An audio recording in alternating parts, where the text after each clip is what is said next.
every club has to print the Respect programme table in their match day programme. And what we've done with one or two clubs that have been right down the bottom, we've called them in for meetings to tell them where they're going wrong and to put it right. Our records this year with a 20% reduction overall proves that we're going in the right way. They brought the managers in before the game, so we as the referees and match officials speak to the managers. I feel it's made a massive difference. I think this year, I think the discipline's probably been at the best I've known it throughout the whole league, so it's obviously working.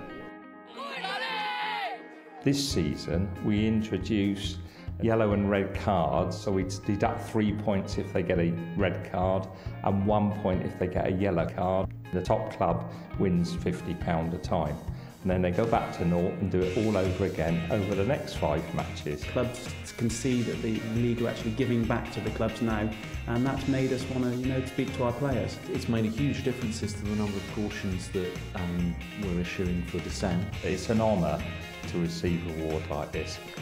The Respect Award is a real bonus at the end of what's been a really good season for the club's done a lot of hard work on and off the field to try and improve our record. The only club in our league out of 66 clubs not to have had a player dismissed all season. I think they know what's expected, and I think there are repercussions if lads misbehave. I get emails regularly from AFC games saying how much the referees have enjoyed the matchday experience with them. It does show that you can play great football, win, play hard, but you can also do that with respect.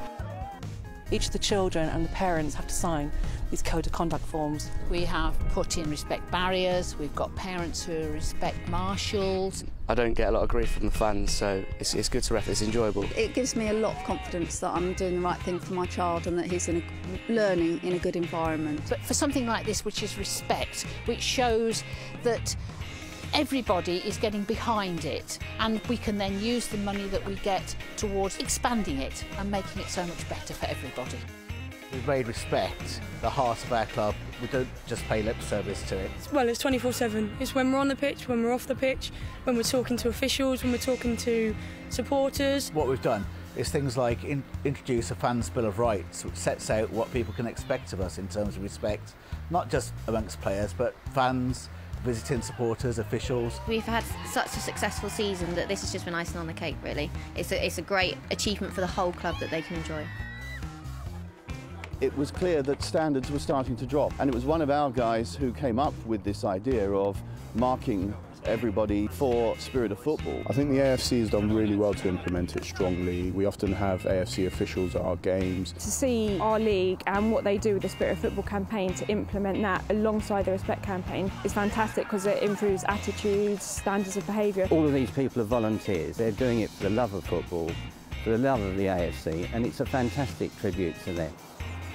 The Respect Marshall started this year at under 13s. I think we're one of the first leagues in the country to do it, and it's worked well. You know that you're not going to get hurt, there's not going to be too much violence in the game, and everyone respects each other. A lot of our committee members spend the time going to do matchday visits. Respect Marshall at under 13s has been very prominent. I think the league winning a Respect Award is really important for the image of football and also to encourage more young people into the game. I think anything that improves the atmosphere at football matches is a good thing. The best parts about the Respect campaign, the barriers which you can see around here today, we keep parents away from the pitch. If the parents get mad and they're losing and the kid's not playing very well, it means that they can't just go in and tell the ref to bring him on. I think it's like shake hands before a match because it just shows you've got respect to the other team. And it does give me great pleasure when I go out and we see other people talking about why don't we do it like these Manchester League. So people around the area do know how we work and do know how much the kids enjoy it here. We have fair play points, so when you play matches, the children get more points for respect and fair play. They get 5 points, but they only get 3 points for winning the match. Sometimes you have to work out a child, if they've not been brought up in that way, so you have to tell them, no, we don't tolerate that kind of abuse. The children come up with their own code of conduct and rules that we stick to. It makes it a nicer game to play because then everybody plays fairly and then there's no arguments. Thank you to everybody who kind of gave it to us, and hopefully, we will be good ambassadors for you and you'll be proud of the work that we've done.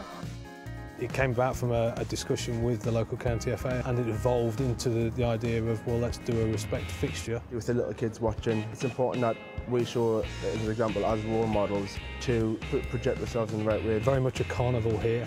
We had over 1,000 kids involved in local football who were involved in the matchday itself, parading around the pitch. Because we're in the public domain and the public eye, what is seen in the professional game really has a massive knock-on effect right the way through, you know, to the spectators, the kids who come and watch, and right the way down to the grassroots levels.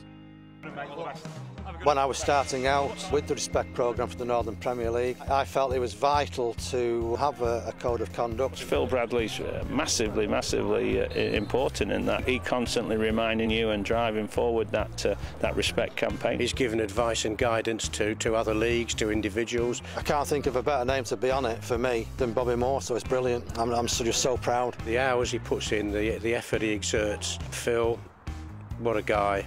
Really deserves the award, and congratulations.